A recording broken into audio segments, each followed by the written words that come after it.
দুটো শাড়ি বের করেও ফাইনালি আমি কুর্তি পরে বেরোচ্ছি সরস্বতী পুজোর ঠাকুর দেখতে।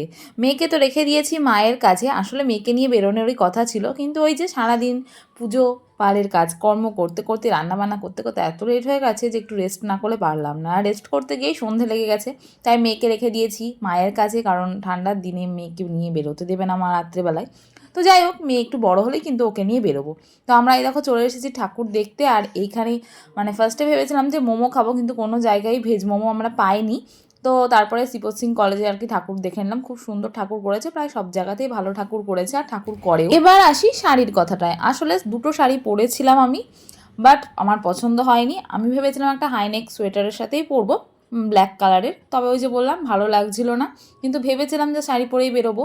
এখন ব্লাউজগুলো ঠিক মতো হচ্ছে না, সেই জন্যই আরও বেশি প্রবলেম হয়ে গেছে। আর ব্লাউজ ম্যাচিং করে না পরলেও হয় না। আর শীতের দিনে সোয়েটার পরতেই হবে আমার বরের কথা মতো। আর গাড়িতে যেহেতু ঠান্ডাও লাগে, আর আমার ঠান্ডা লেগে গেলে মেয়েরও একটু প্রবলেম হতে পারে, সেই জন্য সোয়েটার না পরলেই নয়। তাই শেষমেশ এই নতুন কুর্তিটাই পরে নিয়েছি, উলের কুর্তি। তো তারপরে আমরা ঠাকুর দেখে এখন চলে এসেছি খেতে কিছু খাওয়ার জন্য।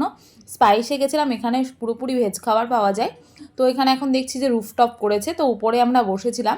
আর আমরা অর্ডার দিয়েছিলাম ভেজ মোমো, যেটা এখানে প্রথমে ছিল নাই বলছিল, তারপরে বললো যে চিজ মোমোটা নিতে হবে। তো চিজ মোমো নিয়েছিলাম 1 প্লেট, আর সাথে তোমাদের দাদা বলছিল যে ও বড়া পাও খাবে। তো এই দেখো বড়া পাও চলে এসেছে।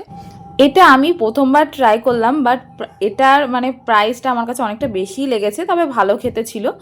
তবে আগে সরস্বতী পুজোয় যেরকমটা মজা করতাম, এখন আস্তে আস্তে সবটাই হারিয়ে যাচ্ছে। ফেলে আসা দিন কি আর পাওয়া যায় বলো, সবই এখন স্মৃতির পাতায়। তো আমরা এখন চলে এসেছি 51 ফুটের মা সরস্বতীকে দর্শন করতে।